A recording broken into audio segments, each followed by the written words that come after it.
Well, hello and welcome to our broadcast. I'm your host, Sil Trépanier, and I'm the System Vice President and System Chief Nursing Officer for Providence. As a reminder, the information provided during this event is for information purposes only. So if you have any medical questions, please reach out to your primary care or a healthcare professional. Joining me today, I'm really pleased to invite Lizzie Inji. Lizzie, welcome. Thank you so much. It's great to be here.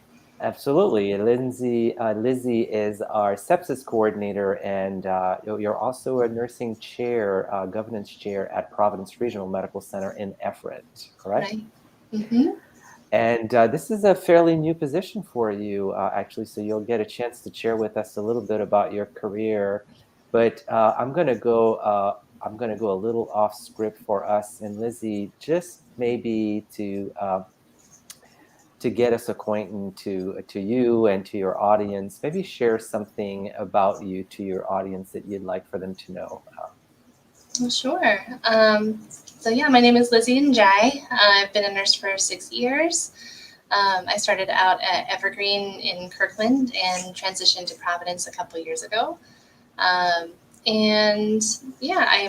a mom. I love nature and going hiking. So I'm just new to this role. I started out as a sepsis nurse and now I'm the coordinator, which has been an interesting transition, especially during a pandemic. But And we have to talk about that. First of all, thank you so much again for joining me. Absolutely. 2021 Year of the Nurse. Mm-hmm. Our probably one of our most challenging year as nurses, at least our generation. For sure. Don't know about you, but it's definitely been the most too challenging year of my career so far. Oh, absolutely. Maybe share with us what led you to a nursing profession. Well, that's a great question. I have always really loved science, and I knew I wanted to do something in the sciences, and was looking to more of maybe like in marine biology or a biologist sort of track. But I think a lot of us have this story where you have a family member who gets ill and you have a great experience with a nurse and it changes your perspective. For me, I took care of my grandmother, my paternal grandmother, Ellen. She had Parkinson's disease, and I was her kind of at-home caretaker for a really long time when I was in high school even. And the nurses who took care of her when we, as a family, you can't do that forever. It gets to a point where you need some extra help, and the nurses who took care of her were amazing. And decided, that's something that I can do where I can have my love of science and I can help people and make a difference. So, thank you. Thanks for sharing that. And you shared with us earlier on that you've been a nurse for 6 years, and mm-hmm. I'm gonna venture to guess that the last 2 years have been very different Yes. than your first 4 years. It's hard to imagine that this world pandemic has had to have a pretty significant influence in your practice, in the practice of your colleagues. And my sense is that it's brought to us many challenges. That's for sure. From your perspective, what do you think nursing professionals are faced with today? Like the biggest challenge that we're faced with today, what would that be? I think the biggest challenge in this pandemic has been a combination of just the enormity of this pandemic. I'm speaking specifically as a nurse who's been based in the ER, and a lot of my time in this pandemic has been in the emergency department. That's the place where a lot of these COVID patients come to get stabilized. As a lot of these people are coming and being intubated and having those conversations about, how sick am I really? And those are very heavy conversations to have. Those are very adrenaline-inducing conversations to have. Those situations are always really powerful, and I think in a normal emergency department nurse life, depending on what facility you're in, you might be having those conversations once or twice a week, maybe once a day if you have a busier, more high acuity department. But since COVID had started, and especially in the beginning, that was a several times a day conversation. That was multiple times a day. So just the sheer exhaustion of that, it's really exhausting. And then the length of it. This seems really obvious to say, but the fact that it's just gone so long, it's a very arduous time for nurses. I think we're all getting pretty tired, but supporting each other and getting each other through it. Yeah, and I find myself oftentimes sharing with others that right now, to me, it feels like it's a crisis on top of a crisis on top of a crisis, right? So here we are, still, dealing with a significant amount of patients that need our assistance due to COVID. Not to mention the fact that there's people who need our help aside from that. So the commingling of both brings its own set of challenges. Mm-hmm. And something that caught all of us by surprise is the intensity of the workforce crisis that we find ourselves in today. You and I have known that nursing, we've always had, to a certain extent, we've felt during the time that we've practiced that there was a nursing shortage, a shortage that we were able to manage to a certain extent. But now we really feel it because more people are retiring, more people are leaving. People are leaving the metropolitan areas. They're going into suburb area.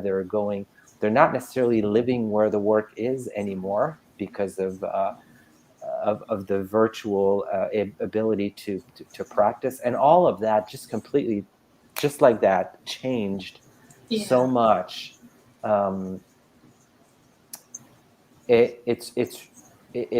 It really brings a different level of intensity, I think, at work, right?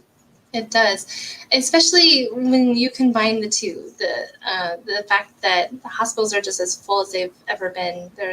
They're fuller than they've ever been, and at the same time, we have really few nurses that are available. So when it comes to in practice on a day-to-day nursing unit, you're dealing with shortages on two sides: shortages of beds, and then shortages of nurses who can work those beds. And it can get a little bit scary, if you have a critical patient and they are sick, and they're sick, but they may not be the sickest in the hospital, and having to learn as a nurse how to manage, that triage bit, how to manage taking care of a sicker patient maybe than you anticipated.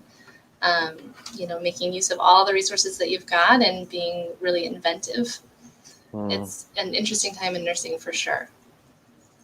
How do you and your colleagues, how do you take care of yourself in such difficult time to practice? How do you guys do that? It's a loaded situation, right? I think for myself, family time has been paramount. We are a very, very close family. My husband's family, my family, we are all very, very tight. And we make sure that time together, supporting each other, is the biggest thing on our agenda. I think some people will see their family like on Thanksgiving or Christmas or birthdays, but we have our own little pod. Like, we don't see anybody else. we shut out the rest of the world, and we'll have dinner together several times a week. I'd see my nieces and nephews, and that just keeps me centered. I can't. So here's what I'm thinking when you're sharing this with me, and I appreciate the fact that that your family is how you're able to resource yourself. Now I'm going to take us back right to 2020, early 2020, when unless we all lived together, all of a sudden we couldn't see each other, right? And we Yes. couldn't. That must have been Yeah. really hard for you. That was really difficult. That was really hard because, we, with my husband's family, my in-laws, we literally would have dinner together almost every night. We cook big family meals. We all sit down together. Um, we're a Gambian family, so that's a huge cultural, like, grounding point. You've got your family, whatever you're going through. And yeah, there was several months there that we didn't even see each other in person, and it was the strangest feeling. It was very otherworldly. I bet. I bet. Would you say things are back to normal? Mm, I Whatever would. whatever normal means, right? I don't feel like they are. Okay. We, at least from my perspective, we are so careful. We're all vaccinated, but we aren't we aren't going anywhere. It's nice that we can see our family again because we all got the shot and we all have our little circle that we stay within. So that part is great, but I am still I still worry. I've got a kiddo that can't get vaccinated yet because of his age, and you always think as a mom or as if what if we go to the store and something happens? What if this? What if that? As a nurse, you see all these people who are so sick, and you just don't want that to happen to your family. It feels really real to me still. You know, I think I want to go there with you right now because you're just, so you just mentioned, so you're a mom, Mm-hmm. you're a nurse, you're working full time Mm-hmm. um, at Providence. You chose Providence for the last, for the last few years. What's it like to practice as a full-time mom um, in today's environment? I think that's one of the big challenges for a lot of us. Many of us nurses have that intersectionality, right? Where, you know, we're dealing with childcare. We're trying to figure out who's going to take care of our kids where they're going to be safe. That intersectionality can go so many ways for a lot of us. I think a lot of people might know by looking at me, but maybe not, visually. I have that intersectionality where I'm a Muslim mom of an African kiddo, an African boy, and that's really had an impact on how I experience my job and how I experience this pandemic. Um, and, you know, in a lot of ways, I'm very privileged. Obviously, I'm a white cisgender woman, and um, I have a lot of uh, privilege that comes with that. But just the fact of who my family is, and the fact that I'm visually a little bit of an outsider at times. I have my hijab on when I'm working, and it gives me a little bit of a perspective that, a lot of us are dealing with a lot of other intersectionalities that maybe we didn't think about before. Um, if you have family who is, you know, you have a family of color who are going to be more likely to be affected by this virus. They're likely going to get sicker if they catch it. Mm-hmm. Um, the last year or 2 years has been really divisive and really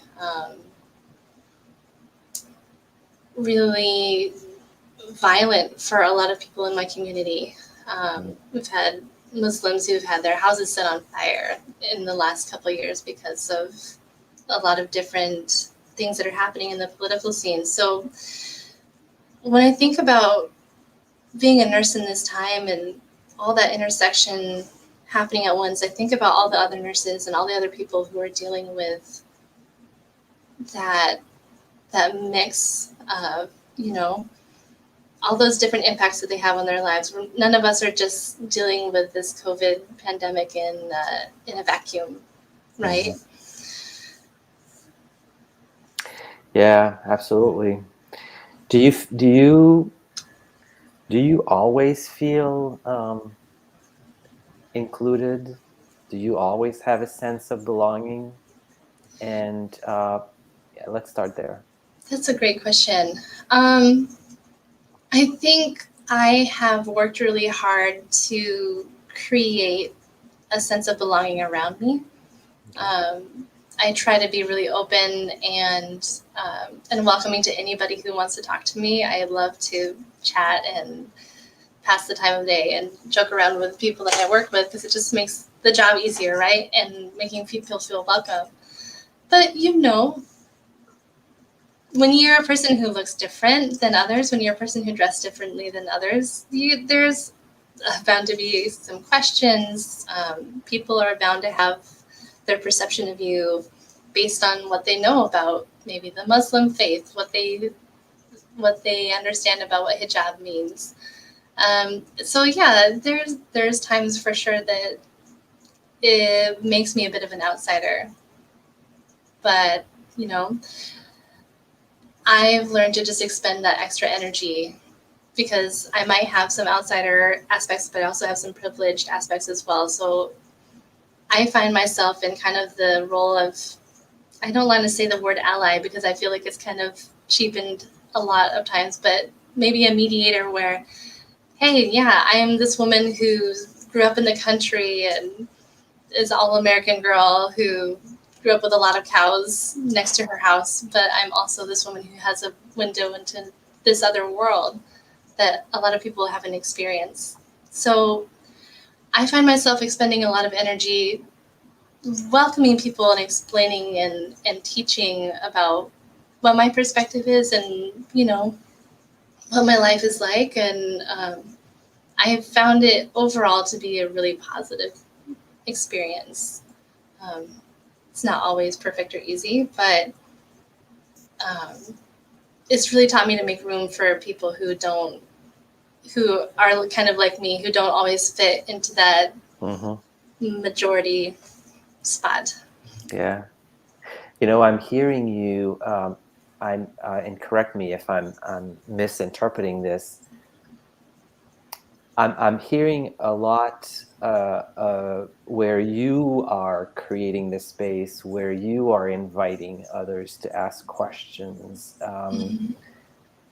It feels like, or I'm hearing it from a perspective that so you're very open about it, and then so you're creating a comfortable environment for others to lean in. Are we in a place, in a space where it's always welcome? Uh, do you find that? I mean, of course, communication is always, it's a two-way street. I mean, it's as much as the recipient as the communicator, and I think we're grounded on that. And at the end of the day,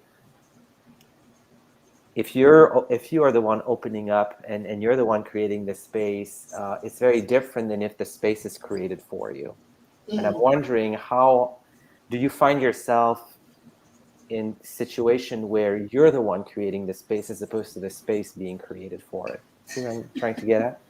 Yeah, I mean, absolutely, absolutely. There are rare times when uh, I'll have an experience where people genuinely want to know about me or want to know about my family or our culture, and they'll come and be like, Lizzie, I want to ask you something, but I'm not sure if I can say this. Is it okay if I ask you about your hijab, or what is it called that scarf that you wear? And I love those times. I love those conversations because it's such a respectful approach and people genuinely wanting to know. It can be a fun conversation. Um, and there are also times when people might see somebody and not even me necessarily, people might look at you and make a snap judgment or a snap decision about who they think you are, and what kind of knowledge you bring or what kind of expertise you bring. Um, as my role as a sepsis nurse, we become so specialized in the kind of care that we give, and we have a lot of really detailed knowledge and help to bring to a really complex situation. And yeah, there's certainly been times I've come up against resistance or an assumption that I really don't know what I'm talking about. An assumption that professionally I must not really know what I'm doing, because of how I look. But my opportunity in that sense, in that point of time, is to bridge the gap, to show kindness and understanding in that moment, because it doesn't really have any bearing on me what somebody thinks of me, but I can always represent myself well, and I can always bring kindness and understanding to that situation, which is challenging, but I think for the most part, people are really willing to receive that if you come with kindness and you come with openness. Yeah, yeah. There was a time, I can, unfortunately, could tell multiple occasions where I've seen, in our practice setting, over the years. I've been a nurse for 32 years, so I've seen a few settings, and I've seen it with my two eyes. Sometimes people not treating each other nicely for whatever reason. Mm-hmm. Whether it's because you're wearing a hijab, or whether it's because you're a new nurse and I'm an experienced nurse, or whether it's because, you name it, right?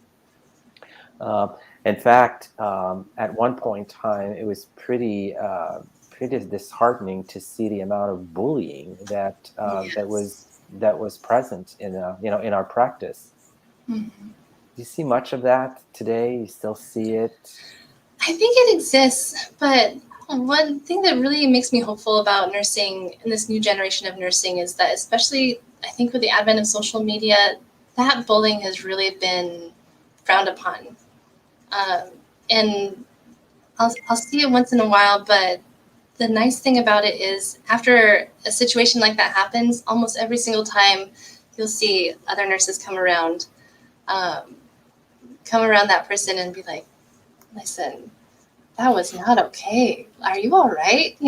Coming around and supporting each other and having that space to vent to each other. Like, I can't believe she just said that to me. I've had that experience where I'm like, oh, did you hear that? Did that just happen?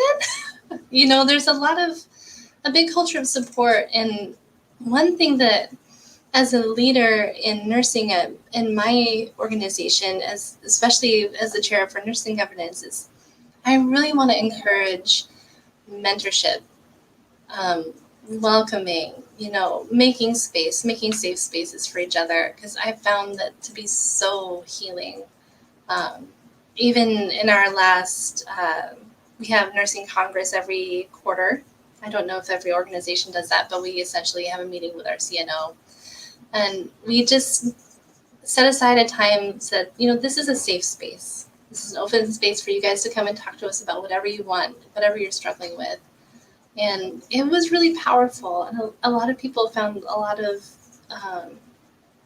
good in that. Even if they weren't able to come forward and say what they wanted to say, they felt supported. I think that's super important. Good. I'm glad to hear that. I'm glad to hear that if bullying does show its ugly head, that we're in a place where we can call each other out, is what I'm Yeah. hearing you say, and that's really good to know. We've made good progress. Hearing that, nursing as a profession has been. I think it's like way over 20 years now, been voted the most trusted profession. Mm-hmm. Like 20 years and then some in a row.